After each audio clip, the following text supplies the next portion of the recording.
Bonjour à tous et bonjour à toutes, et bienvenue dans le port de Dunkerque, bienvenue dans le port de Celticos, bienvenue à bord de l'Iowa. Alors, aujourd'hui, vidéo un tout petit peu particulière.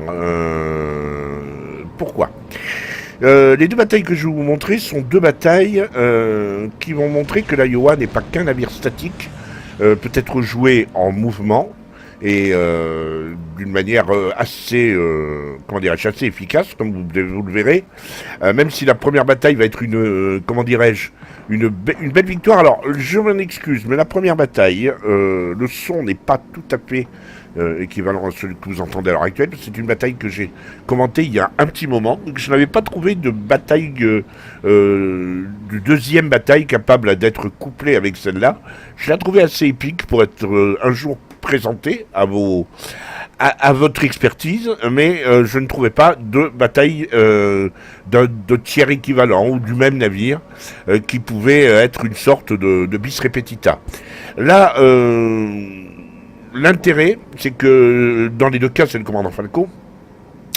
L'intérêt, c'est qu'il va vous montrer que l'Iowa ne se joue pas comme un navire en tourelle flottante, mais tout en mouvement, et il le joue beaucoup comme ça, j'ai l'impression.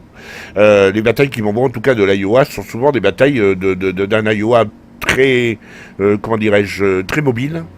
Et c'est plutôt plaisant d'ailleurs, parce que ça prouve que les cuirassés, même en tier 9-10, peuvent être autre chose que des tourelles flottantes qui se planquent dans les smokes et qui tirent de loin. Au moins, lui, il va au cac. Ça ne marche peut-être pas toujours. Mais dans les deux cas, ça va être assez efficace. Donc, première bataille, le son n'est pas tout à fait aussi clair que celui que vous avez à l'heure actuelle dans vos oreilles. Je m'en excuse, il est néanmoins suffisamment audible pour qu'on le mette. Donc, c'est parti pour cette bataille.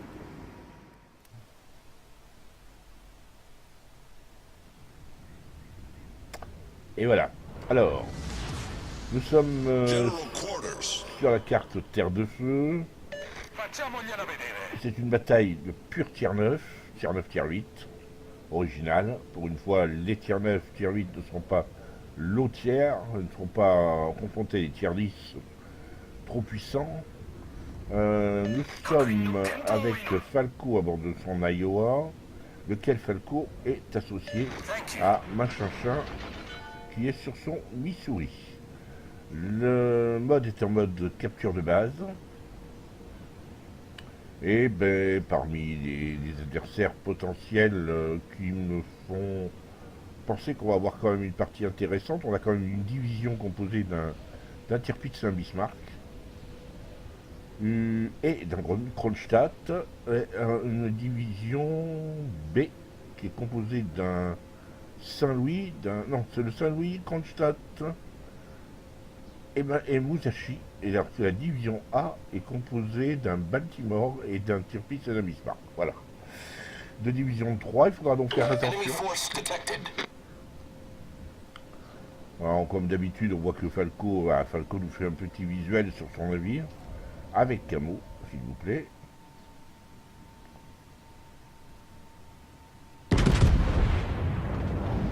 Ouais, il a suffisamment de chance pour pouvoir tirer. Effectivement, leur destroyer a fait du spot. Ceci dit, le destroyer ennemi aussi a fait du spot. Donc il est vu. Et le Kronstadt a eu l'intelligence de réduire sa vitesse.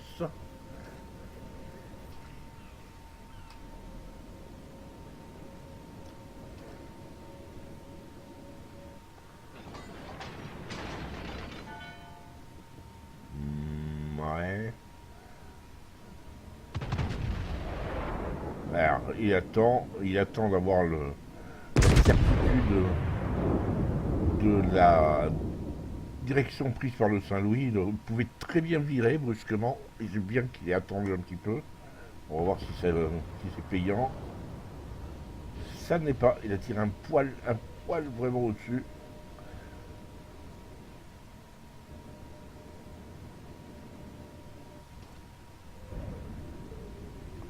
Après, c'est une question, bien sûr, d'habitude. Hein, si on passe du Chapayev ou même d'un tiers 6 quelconque et qu'on démarre une partie en Iowa, La balistique est pas tout à fait la même, et il nous faut un petit temps d'adaptation.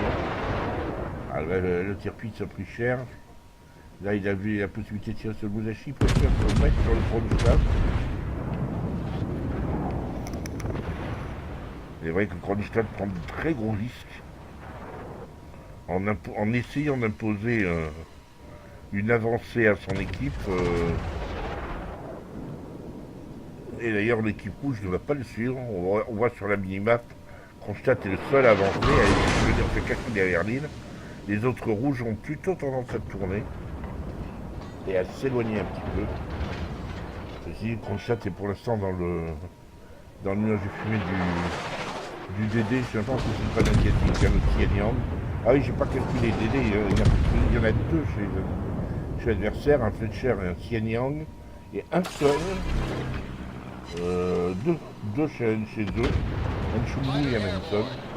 On voit que l'équipe verte a déjà perdu deux navires. Un Kivland et un Benson, excusez du peu. Le DD qui faisait du spot d'ailleurs sur D. Le Benson a été coulé.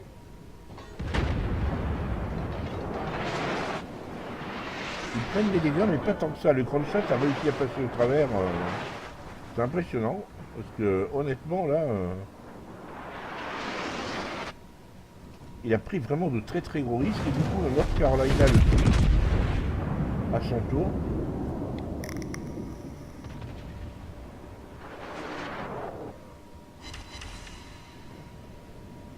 Voilà, il salve à 12 000.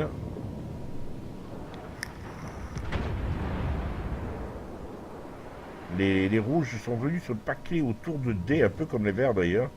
Mais, il y en a 5 qui le visent. Mais personne n'ose rentrer dans D. Le seul qui avait essayé, c'était le Benson, et il en est mort. Et là, maintenant, il semblerait que ce soit le saignant. Le Kronstadt continue, sort, prend un gros risque. Il est bien de flanc, là. Ça, il doit faire très très mal. Voilà. Un petit 8000. Là, maintenant, il est clair que les rouges imposent leur offensive. En train d'obliger les verts à reculer. Et vous voyez que Iowa prend cher. Et Openson qui saute dit dans l'île. C'est pas mal joué, hein, ça part.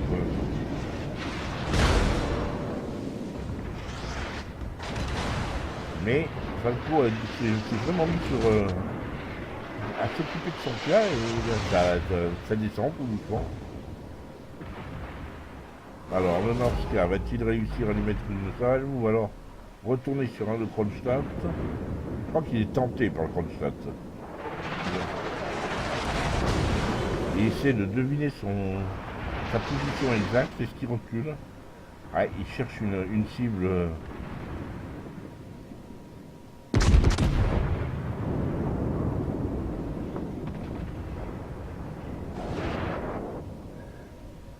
Alors, un petit parti. Voilà, un overpen, une pénétration. Le North Carolina qui est en train de... Bah pareil, il a pris très très cher.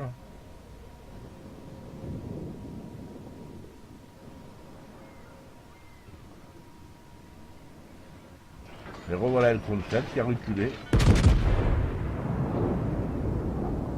Falco a l'air de se méfier particulièrement du Kronstadt. C'est vrai qu'il est tentant parce qu'il fait beaucoup de profil. Mais il focalise un peu plus que les autres.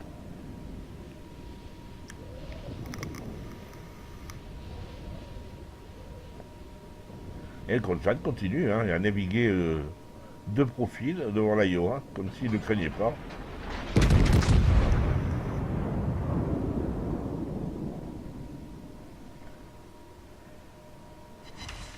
Et là, Citadel, voilà, le Kronstadt vient de prendre très cher.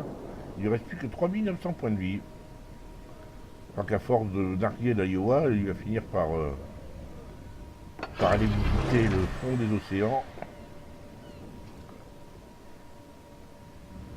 Pour l'instant, l'équipe verte s'en tire pas trop mal parce que longtemps mené 0-2, ils viennent... c'est eux qui mènent maintenant 4-3.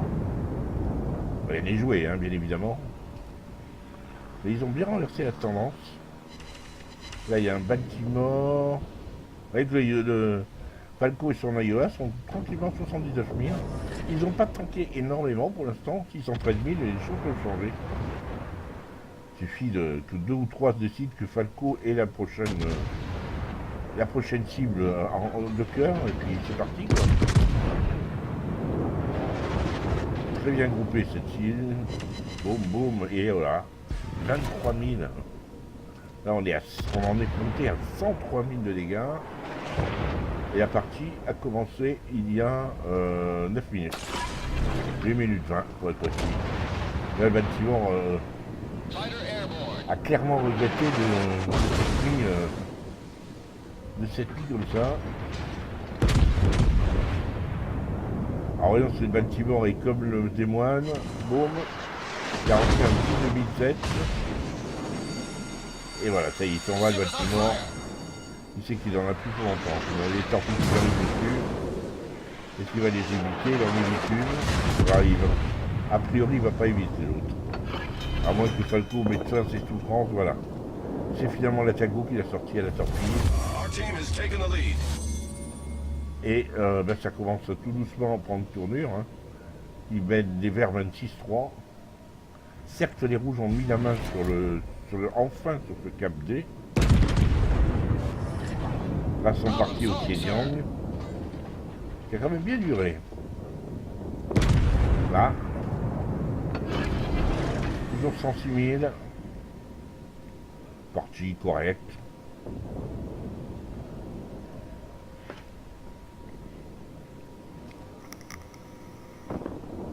Pour l'instant. Bismarck rouge qui relance un petit peu les dégâts en sortant un navire, un tir-piste. Et voilà, 12 000 de plus sur ce Bismarck qui était de flanc. Et on monte tout doucement 119 000.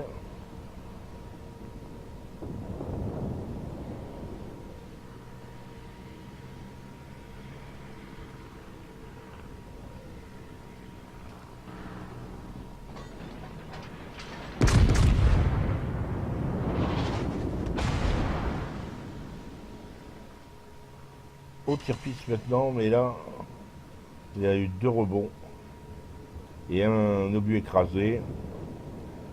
Falco s'est mis en position pour aller chercher D, mais c'est trop tôt. Il y a quand même un tir-piste, un Bismarck et un Musashi qui défendent D. Les dernières forces vives des rouges d'ailleurs.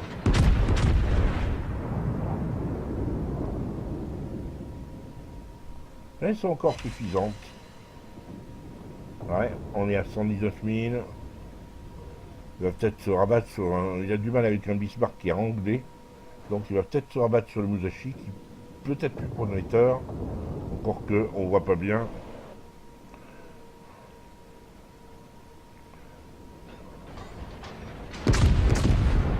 Ah, il avait visiblement pressé de tirer cette salle, voilà.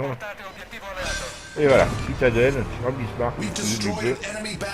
Ça c'est joli. Citadelle sur un Bismarck, on est à 122 000. La partie est difficilement terminée.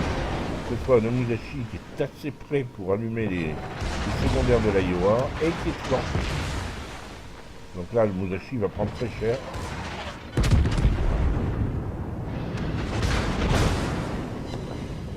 Double Citadelle sur Musashi.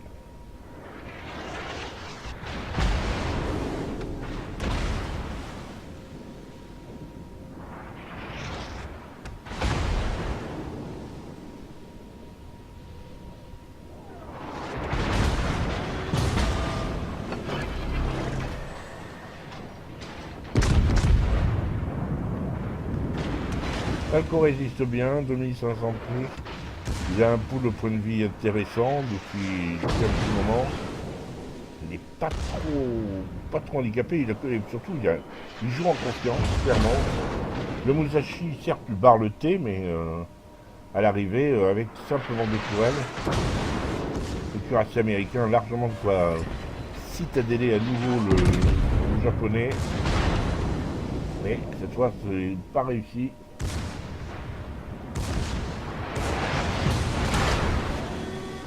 Alors, Ouais, 2 km 3, évidemment les secondaires se font plaisir, même si face à du Bismarck. Hein.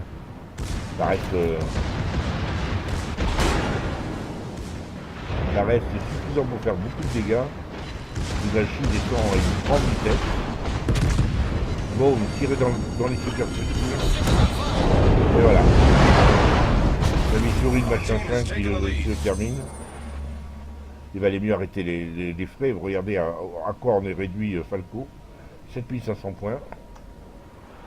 Et il reste encore 30 secondes avant de récupérer de la vie. Il reste le circuit. Et lui a des secondaires qui tirent en rafale.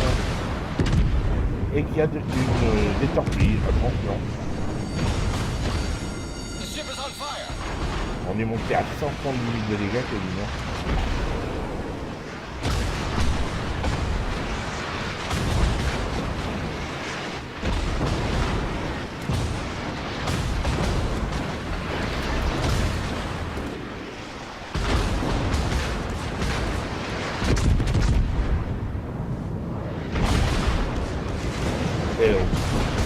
Et Missouri, il a sorti la sortie. Juste avant que Falco ne le sorte, on est à quasiment 180 000 de dégâts. Le Hyper est mort. Voilà, fin de la partie. Retour dans mon port, retour sur l'Iowa, qui est en mode camouflage de bon goût, n'est-ce pas? C'est le nouveau camouflage Star and Stripes qui a lieu à l'heure actuelle et qui est disponible avec l'event Vive l'US Navy. Voilà, on aime ou on n'aime pas. Je ne suis pas un grand fan, hein. Je l'ai mis par curiosité, mais je ne suis pas un grand fan. Alors, les écrans de la bataille. C'est une victoire avec primé, hein, 5598 points d'XP, 1120 XP libres. L'achievement Dreadnought, quasiment 180 000 de dégâts, ce qui est excellent, 75 coups au but, 4 citadelles, un navire coulé. Il finit premier assez nettement devant un Roma, c'est assez étonnant de voir un Roma, mais bon, en même temps, le monsieur a fini premier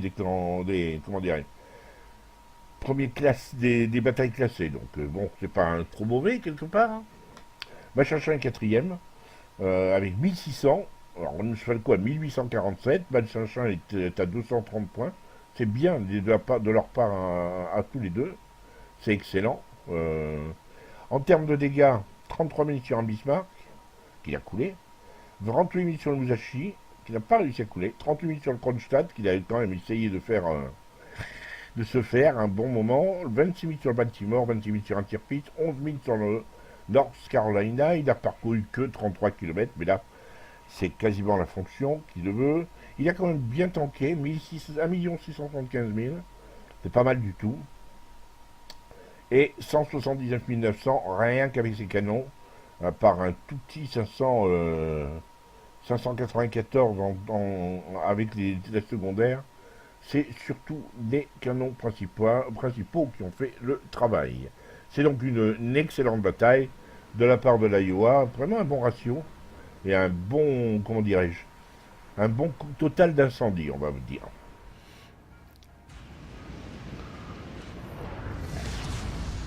Et c'est parti.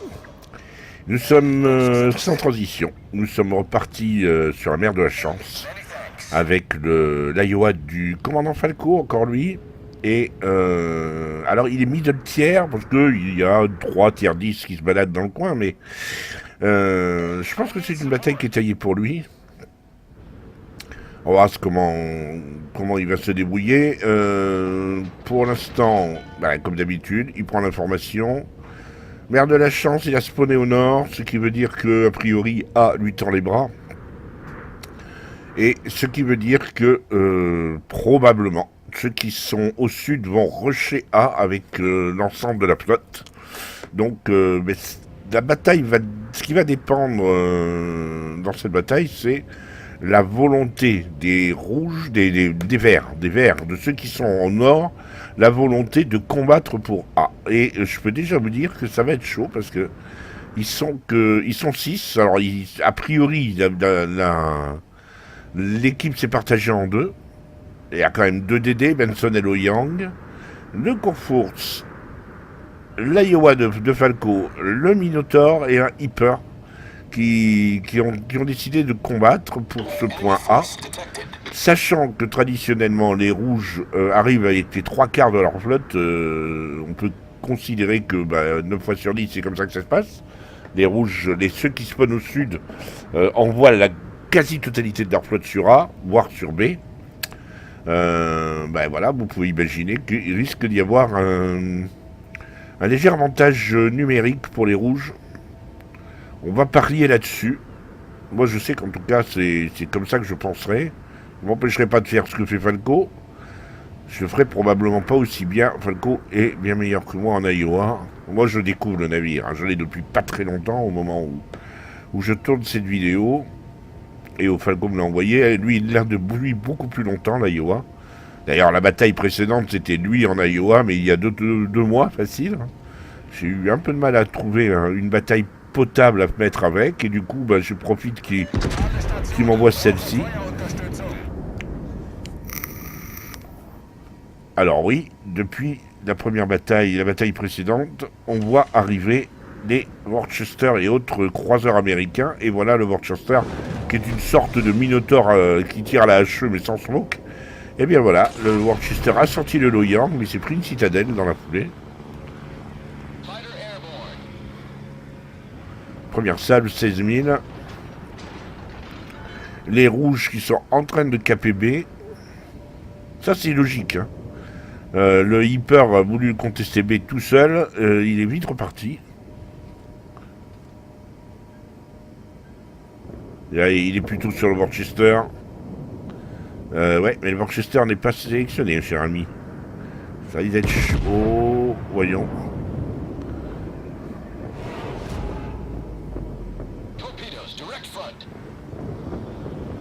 Ah oui, il a quand même réussi à le toucher.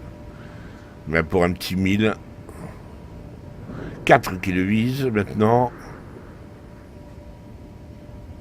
Comme prévu, la flotte rouge est en intégralité sur A et B, et uniquement sur A et B, apparemment.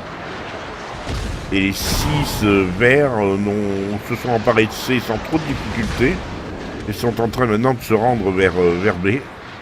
Mais ils mettent un certain temps à tourner. Hein.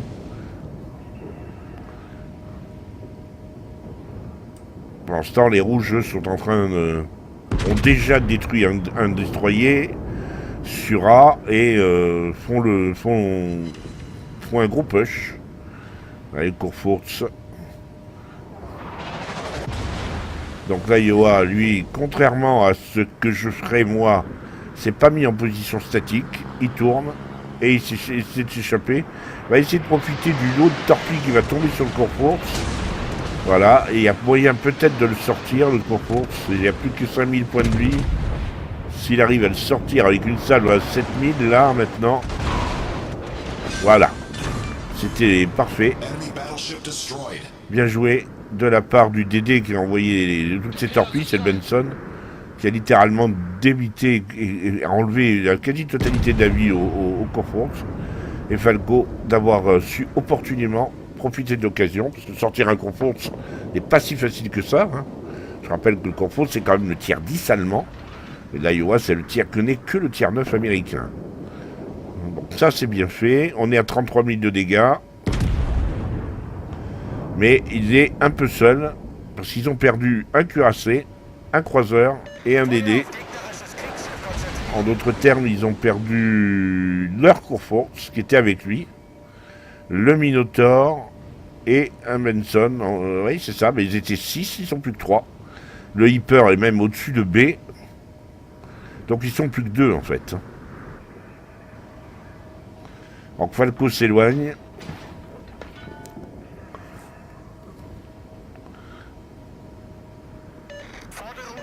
Il attend de récupérer ses 3 tourelles pour se tirer sur le Missouri, je suppose.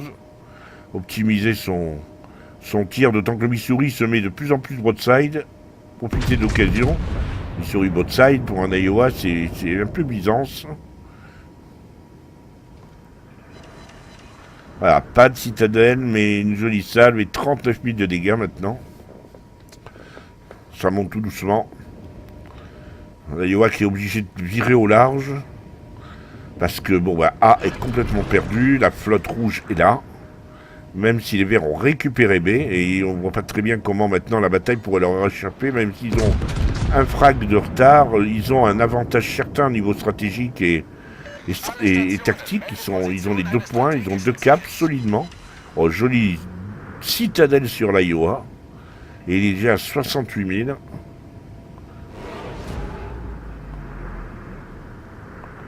Le simple avantage d'une unité n'est pas gravissime. Par contre, Iowa risque de s'en prendre une deuxième s'il continue comme ça. Ça n'a pas l'air de l'avoir perturbé, d'avoir pris une citadelle. Et il s'en prend une deuxième. 99 000. L'Edinburgh lui tire dessus. Ah, ils vont en profiter tant qu'ils voient que Falco et son Iowa sont sur l'autre Iowa. L'Edinburgh est tranquille. Allez, Missouri qui recule, qui s'éloigne.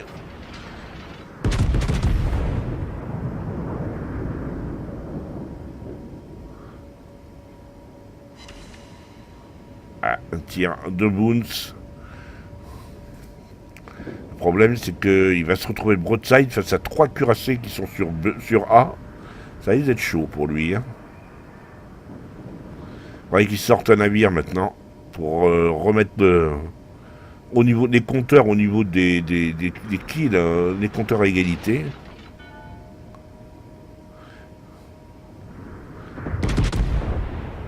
C'est Iowa là qui continue à négliger totalement Falco.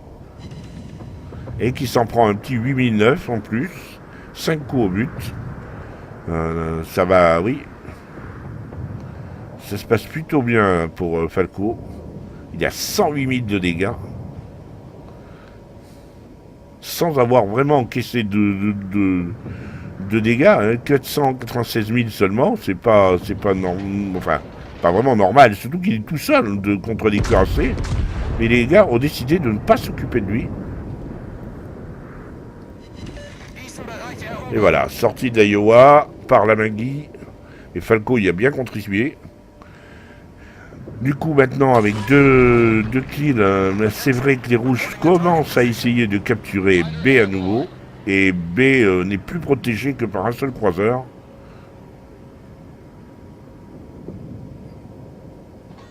Les verts sont sortis de B. Ça a été une grosse erreur. Ils n'ont pas laissé le... Ils sont pas restés sur B. Waouh, double citadelle sur l'Edinburgh. Mais il ne l'a pas sorti. Et l'Atago, lui, a sorti le Kid. Le Kid a sorti l'Atago. C'était lui qui protégeait B, le dernier survivant. Les Verts ont commis une énorme bêtise. On peut considérer que c'est peut-être le point pivot de la bataille. Ils ont lâché B. Ils sont tous partis au nord. Et ils ont décidé de protéger B de loin. Ce qui fait que dans ces cas-là, un DD avec une smoke et suivi ensuite d'un certain nombre de cuirassés, eh bien c'est suffisant pour caper ou en tout cas contester un point. 5-3, de nouveau 2 frags d'avance maintenant. Là, ça commence à sentir le pâté. L'erreur majeure a été d'abandonner B. Le kill a été sorti. B n'est plus contesté, donc de nouveau, les verts sont en avantage.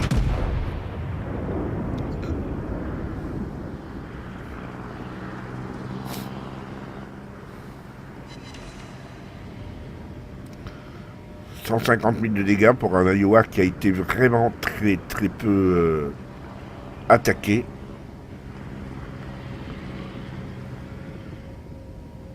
Et on va pas le reprocher à Falco. Par contre, le score est de 6-4 pour les rouges. Il va arriver un moment où les verts n'auront plus assez de navires pour contester. Le différentiel de 2 navires n'était pas encore pesant, mais là, il commence à le devenir. Alors, la Maggie et La Maggie et l'Iowa de Falco ont-ils décidé d'aller sur A pour prendre à revers les rouges? Oui, mais ce serait valable qu'à condition de sortir très vite un ou deux navires. Le score est de 6 à 5 maintenant.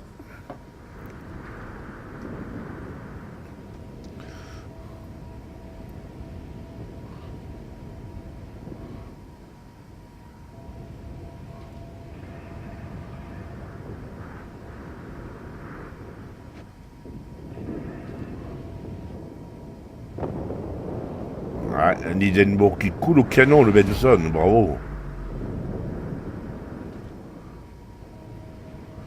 Ouais, Benson a commis une erreur, il avait fait une bonne début de partie, je trouve, mais j'ai l'impression qu'il s'est un peu enflammé, là. Donc les Verts n'ont plus que cette chance, hein. La Maggie et l'Iowa vont aller chercher A, qui sera forcément très défendu par le Missouri et un Hindenburg. Mais la perte de B va probablement consommer la défaite des Verts. Même si Falco sort le Missouri et redonne un peu d'air à son équipe, il peut pas absolument être partout. La Maggie et lui ont... Le malheur, c'est que bizarrement, la Maggie et lui n'ont pas d'adversaire sur qui tirer pour tenir la dragée haute. C'est pour ça que Falco change, laisse la Maggie aller vers A. Et même, est-ce que la Maggie va vers A? Oui, il y va. Mais c'est peut-être une erreur, il aurait peut-être dû aller aider. Hein. Il va peut-être aller chercher ceux qui sont sur B, parce que le ratio, enfin le différentiel est passé à l'avantage des rouges. Et ça continue.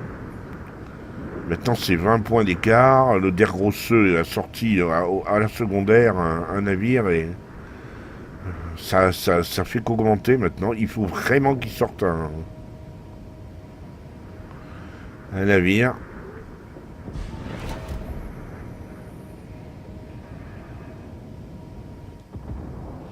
Évidemment, les gens sont en train de râler et d'hurler. Ils ont conscience qu'ils ont passé à côté de quelque chose. Les Verts sont passés vraiment à côté d'une bataille gagnée. On peut pérorer sur plein de choses. Et vous voyez, la Maggie n'est pas allé sur A. Ah, alors là, la Maggie, il faudra qu'il m'explique pourquoi il n'a pas tenté le coup. Il est full life. Ah ben non, il est plus full life. Non, il est d'accord, j'ai compris. Hindenburg d'un côté, Edinburgh de l'autre. Et la Maggie se fait découper en rondelles. Il est donc obligé de reculer. Ah, lui a tête interdit.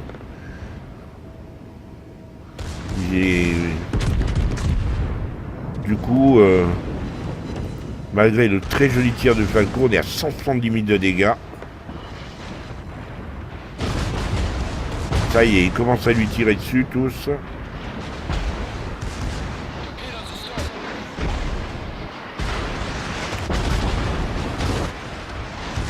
« 150 points d'avance pour les rouges. La taille ne fait plus aucun doute, à moins d'un miracle.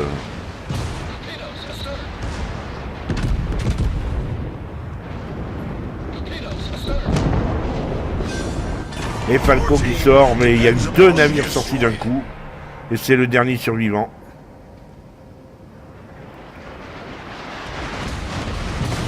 « 190 000 de dégâts. »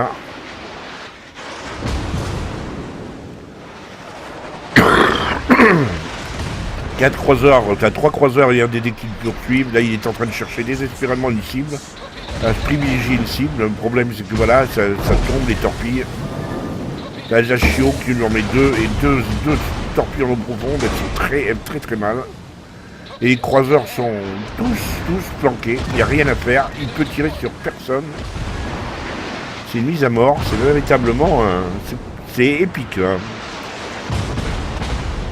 C'est pathétique, mais dans le bon sens du terme, dans le sens compassionnel du terme, on va dire. Et il peut tirer sur personne. Il se fait découper en rondelles. Le seul sur qui il peut tirer, qui aurait pu tirer, c'était le Dédé. Fin de la bataille. Voilà, ça c'était pour la seconde bataille. Alors on enchaîne tout de suite sur les écrans. Hein, c'est une défaite, donc malheureusement, 4367 points, 1643 points d'XP libre. Donc c'est quand même un beau ratio, hein, 314 000 de boules, 182 000 de dégâts. 182 500, vous voyez que ça fait 2 batailles à plus de 100, près de 180 000. C'est confortable et ça prouve que l'Iowa est un navire qu'il ne faut absolument pas négliger et qu'il faut le maîtriser. Il finit premier avec 1331 points d'XP de base, ce qui le mettrait au milieu de tableau de l'équipe adverse. Sachant que c'est pas les points d'XP de base ne sont pas tout à fait équitablement répartis selon que vous êtes vainqueur ou perdant dans cette bataille. 27 000 sur le groupe d'Air Grosse, 15 000 sur un Corforce, 10 000 sur le Missouri qui l'a coulé, tous les trois, 71 000 sur l'Iowa. Voilà, il aurait peut-être mérité de le sortir. 40 000 sur l'Edinburgh, 17 000 sur le Worcester. Là, voilà, on a fait le tour de tous les navires sur lesquels il a tiré. Il a parcouru 50 km, il a tanké pour 1,6 million. Les compteurs du tanking s'est affolé en fin de bataille, quand enfin les uns et les autres se sont décidés à lui tirer dessus. Il a tiré bien sûr qu'à la paix, 182 000 de dégâts à la paix. Voilà, il a juste montré qu'il pouvait être un sacré bon viseur avec cet Iowa. Il n'est pas premium. Le commandant a ramassé 8000 points d'XP, ce qui est très bien. Voilà pour cette double bataille en Iowa. J'ai vraiment eu envie de mettre cette défaite parce qu'elle était pour moi une petite victoire psychologique de Falco. Il a vraiment fait le boulot, il n'a rien à se reprocher, il a été terriblement efficace et le problème c'est que c'est toujours pareil, c'est l'énorme boulette de son équipe qui s'est enfuie de B au lieu de rester. Jamais les rouges n'auraient pu capturer B s'ils avaient laissé un cuirassé et un DD dans B, probablement, ou en tout cas ça aurait été pas sans de très très grosses pertes. Et ben voilà, quoi, c'est ce qu'on appelle un epic fail. J'espère que cette vidéo vous aura plu. Je vous dis à très bientôt. N'hésitez pas à liker, n'hésitez pas à commenter. Et ben à bientôt, si vous le voulez bien.